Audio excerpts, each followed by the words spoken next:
After a weekend of coordinated attacks across Mali by separatist fighters and Islamist militants, Russian forces who are in the country helping protect the military government have confirmed they have pulled out of the northern city of Kidal. In a series of social media posts, Russia's Africa Corps said they had left the locality along with Malian troops.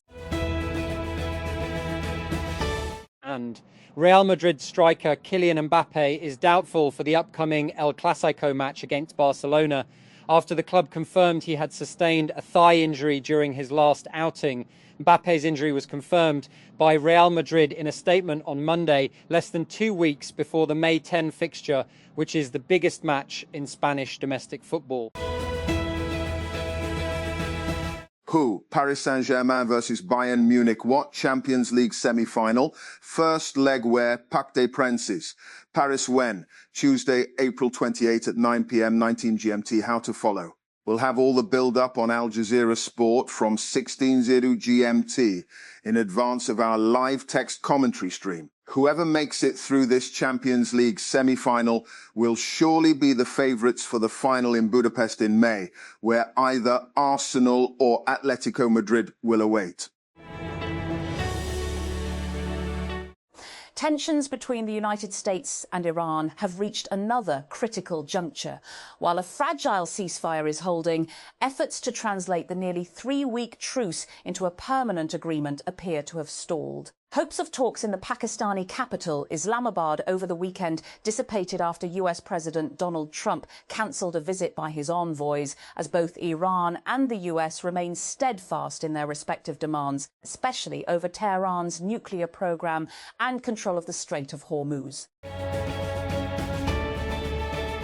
American energy technology company Itron has confirmed it was hit by a cyber attack in mid-April and that hackers had gained access to some of its systems in a legally required filing with the US. Securities and Exchange Commission late on Friday, Itron said it was notified that it had an intruder in its systems. The company did not say who notified it, but added that it subsequently expelled the hackers and has seen no signs of further intrusions to its internal systems. And there have been plenty of rumours about OpenAI's hardware plans, which involve launching a pair of earbuds. A new note from industry analyst Ming-Chi Kuo suggests that the AI company might be working on a phone in collaboration with MediaTek, Qualcomm and Luxshare. Kuo, who has reported on several Apple hardware plans in the past, said that OpenAI would develop a smartphone chip with MediaTek and Qualcomm, with Luxshare acting as a co-design and manufacturing partner. The Punjab Assembly has introduced a bill to amend the 153-year-old Christian Marriage Act 1872, sparking criticism from Christian religious leaders and legal experts who say the proposed changes fall short of comprehensive reform. Minority Affairs Committee Chairman Falbus Christopher presented the amendment bill, which proposes raising the minimum marriage age for both men and women to 18 years. And May 2026 could prove to be a holiday-heavy month for Pakistanis, with public holidays, weekends, Yom-e-Takbir, and expected Eid-ul-Adha breaks likely to push the total number of days off to 14 or 15. If an additional holiday is announced, the count could go even higher. The Punjab government has signed a major agreement to boost livestock and meat exports, marking a significant step towards strengthening the province's agricultural economy.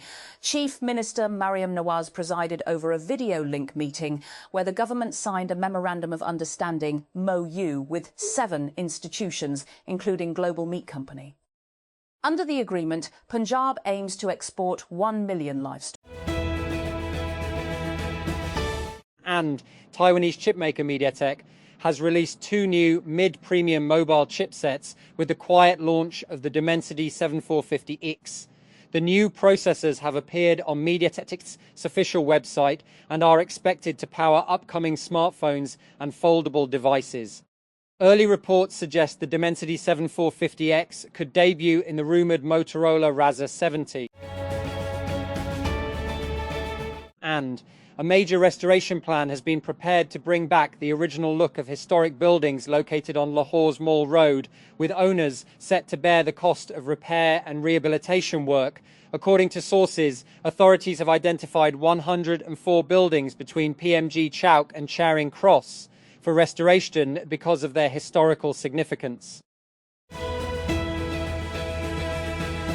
India named veteran politician Dinesh Trivedi as its next High Commissioner to Bangladesh on Monday, in a rare appointment of a non-foreign service officer, as New Delhi seeks to reset ties with its eastern neighbour.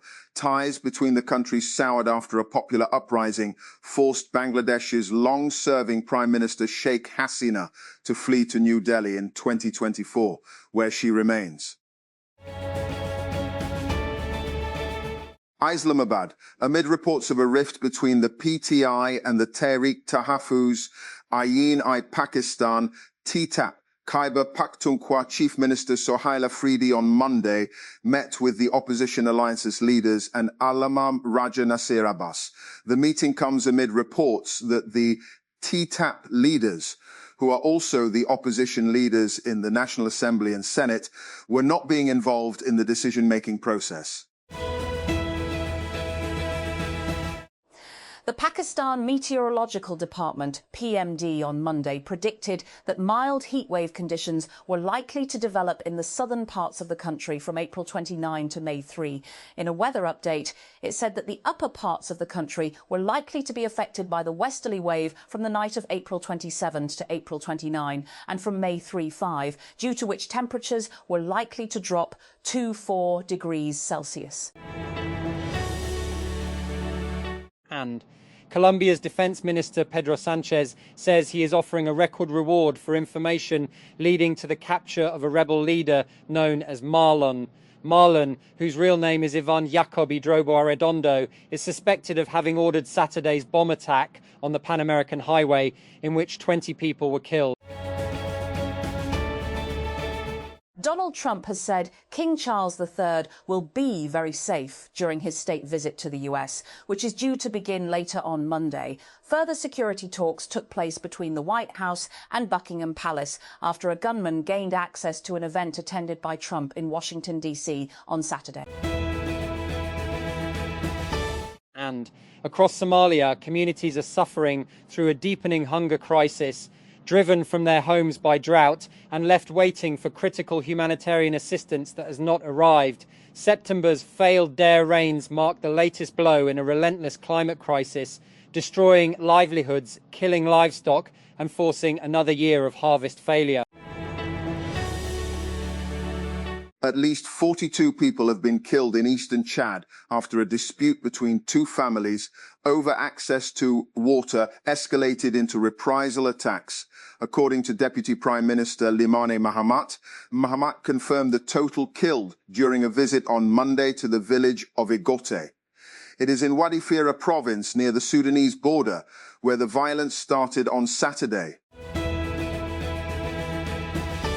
And after expanding into podcasts, audiobooks, video, and even physical books, Spotify on Monday announced its next big category, fitness content. The company is building on its reputation as a hub for energizing playlists for your workout to actually become the home to your workout itself. To do so, Spotify has partnered with a number of established wellness creators and the exercise equipment maker Peloton. Pakistan has issued a heatwave warning for several parts of the country, which has raised concerns over increased power demand and potential strain on the electricity system. The National Disaster Management Authority has warned that an intense heatwave will affect Sindh, southern Punjab and parts of Balochistan, with conditions expected to persist until May 5. And Government College University, GCU has announced 3,000 seats for intermediate admissions, including 300 additional seats at its Kalashar Kaku KSK campus for pre-medical, pre-engineering and ICS students. Admissions are open in all major groups, including pre-engineering, pre-medical, general science, computer science, commerce and humanities at the main campus in both morning and afternoon shifts. The Pakistan Meteorological Department, PMD, has said temperatures in several parts of the country are currently above normal, with mild heatwave conditions expected in the coming days. In a weather update issued by the National Weather Forecasting Center, the department said temperatures in southern regions to 4 degrees Celsius above normal. PMD said a mild heatwave is likely to develop in southern parts of the country from April 29 to May 3. And Framework has started shipping its new laptop 13 Pro, and early sales data show the Linux variant is selling better than the Windows model. The update was shared by Framework as shipments began this week. According to reports, the new laptop is selling quickly based on Framework's internal metrics. The Economic Coordination Committee, ECC, on Monday approved a proposal related to the export of donkey meat and hides from the Gwadar donkey slaughterhouse.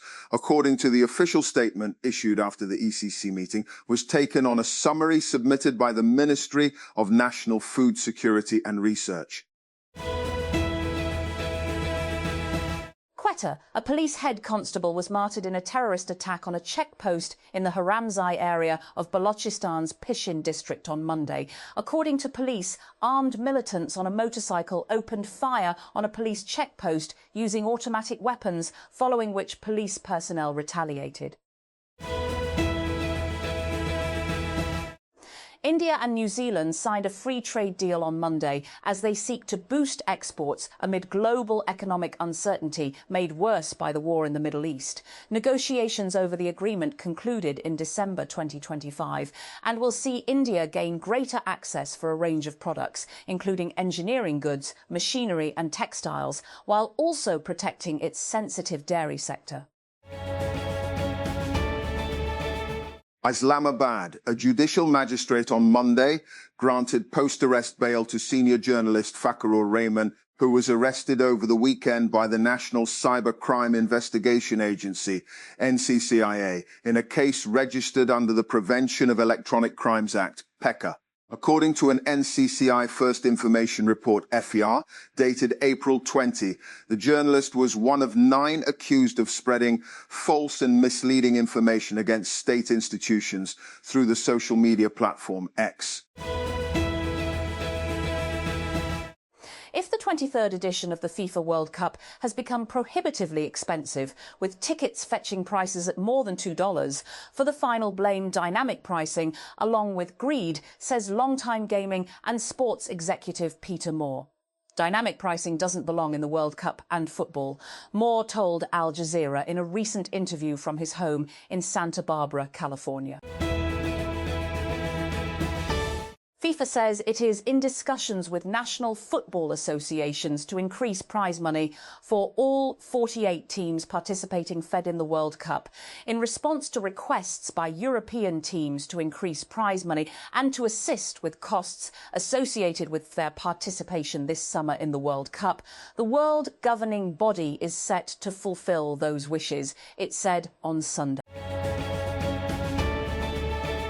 A report submitted to the Sindh health authorities has revealed that at least 45 critical machines are non-functional at Liaquat University Hospital, severely affecting healthcare services at one of the province's largest tertiary care facilities.